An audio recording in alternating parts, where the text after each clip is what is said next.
हाजी तमाम मुअज़्ज़ज़ सामीन गिरामी, दोस्त अहबाब, जहाँ जहाँ भी आप हैं, आप सबों की खिदमत में मुनज्जी आलम खुदा यीशु मसीह के अलकादर जलाली और बाबरकत नाम में सलाम, आदाब और खुदावंद आलम आपको कसरत से बरकत अता फरमाए।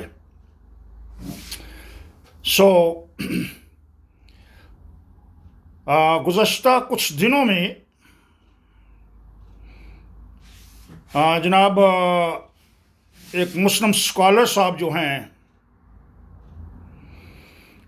उनकी तकारीर सुनने को मिली, लेकिन पंजाबी चांदे ने भी चस नहीं आई। यानी उसकी कोई समझ भी नहीं आई और कोई उसका मजहबी पहलू भी जो है वो अया नहीं हुआ। बहरहाल एक चीज़ के लिए मैं शुक्रगुजार हूँ कि पाकिस्तान में हर फर्द बशर पाकिस्तान के बारे में कहता है कि ये इस्लाम के नाम पर और इस्लाम के लिए बना है, लेकिन इसका नाम जो है वो पाकिस्तान रखा गया। शायद मेरी शोनीत गलत हो, लेकिन बानिए पाकिस्तान जो हैं, बानियाने पाकिस्तान, उन्होंने पाकिस्तान नाम तो रखा, लेकिन उन्होंने किसी भी जगह ये नहीं फरमाया कि ये सिर्फ इस्लाम के लिए है, मुसलमानों के लिए है। उन्होंने तो अपनी 11 अगस्त की तकरीर में जो कुछ बोला, शायद हमारे सियासतदान उसको सुनना पसंद नहीं करते, या उस तकरीर को हमारे पास तो पहुंचने दिया जाता है लेकिन खुद वो सुनने के लिए तैयार नहीं होते। वहां तो लिखा है कि सब लोग यहां पर आज़ाद हैं। आप मस्जिद में जाएं, मंदिर में जाएं, चर्च में जाएं, गुरुद्वारे में जाएं, जहां भी जाएं। और उसके साथ साथ आज तक मुसलमानाने पाकिस्तान के मतलब को नहीं समझ सके थे। हमेशा पाकिस्तान के इस्लामी भाइयों से जब पूछा जाता है तो वो फरमाते हैं पाकिस्तान का मतलब क्या, ला इलाहा इल्लल्लाह। लेकिन मोहतरम स्कॉलर साहब ने, जाकर साहब ने हमारे सारे उलमा की, दानिश्वरों की तस्हीह कर दी है, दुरुस्तगी कर दी है। उन्होंने कहा कि पाकिस्तान का मतलब ला इलाहा इल्लल्लाह नहीं, पाकिस्तान का मतलब जो है वो कुछ और है, पाक लोगों के रहने की जगह।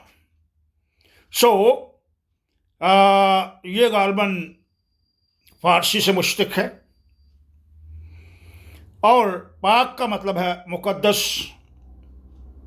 बेइल्ज़ाम, पाक, जिनकी जिंदगी के अंदर गुनाह नहीं, रहने की जगह, यानी पाक लोगों के रहने की जगह। तो अगर मैं इस तशरीह को देखूं तो फिर पाकिस्तान के अंदर बसने वाली मसीही कलीसियाएं और मसीही लोग जो हैं, उनसे ज़्यादा पाक कोई और हो ही नहीं सकता।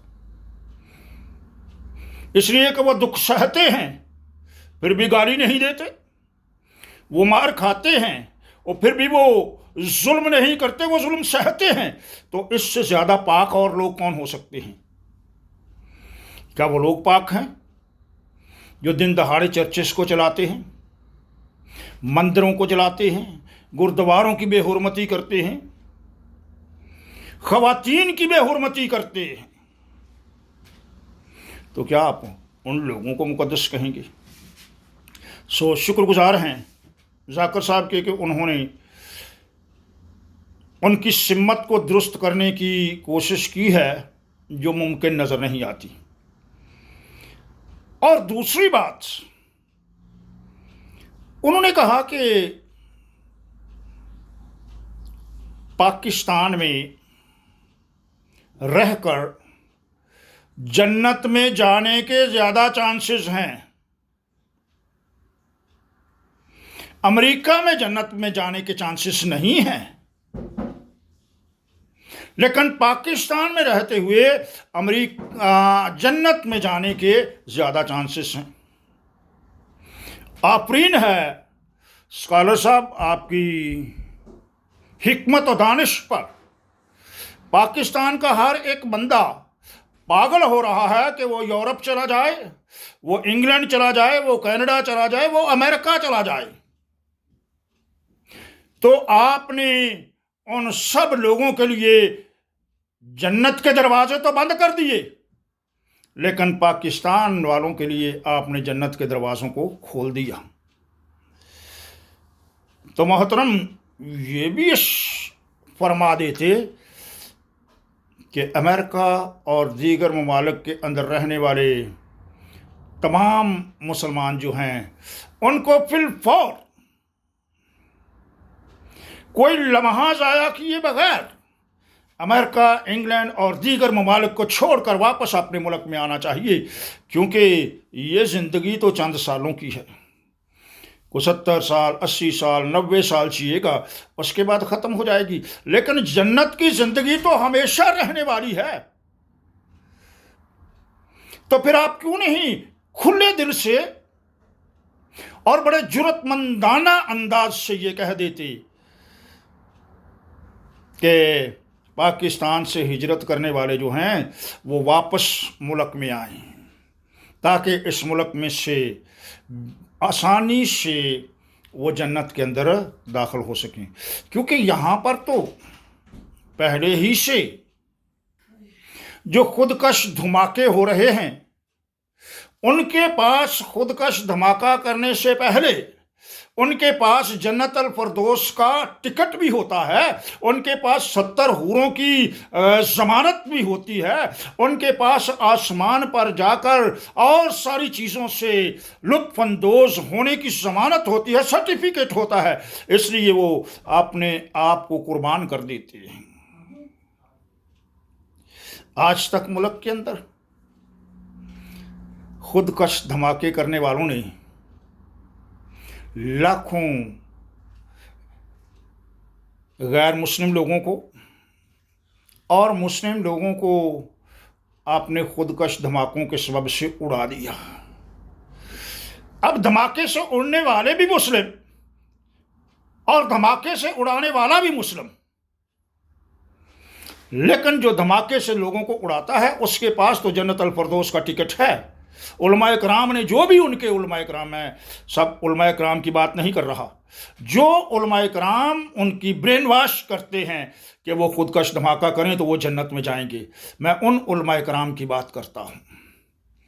उन्होंने तो उनको जन्नत अल फरदौस के टिकट जारी कर दिए, लेकिन आप क्यों नहीं कैंसिल करते और आप भी आगे बढ़ें जिस तरह आपने फरमाया। तो इसका मतलब है ऐसा मुआशरा जो पाकिस्तान में इस वक्त बन चुका है, जुल्म, जबर और हर किस्म की जो ख़राबी है, रिश्वततानी है।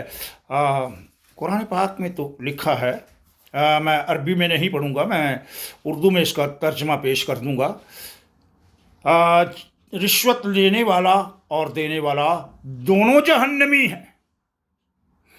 तो यहाँ पर कौन सा ऑफिस है भाई, यहाँ पर कौन सा रोड है जहाँ पर रिश्वत दी भी जाती है और ली भी जाती है? बताएं कोई ऐसी जगह, ऐसा मुकाम जहाँ पर रिश्वत सतानी का बाज़ार गर्म ना हो। तो आपने अमेरिका से ज़्यादा चांसेस मुल्क के अंदर, पाकिस्तान के अंदर रखे कि यहाँ जन्नत अल फरदौस में जाने के ज़्यादा मौके हैं। गौर कीजिए और दुरुस्त तालीम की तरफ रुजू करें। खुदावंद आपको हदायत अता करे। आमीन।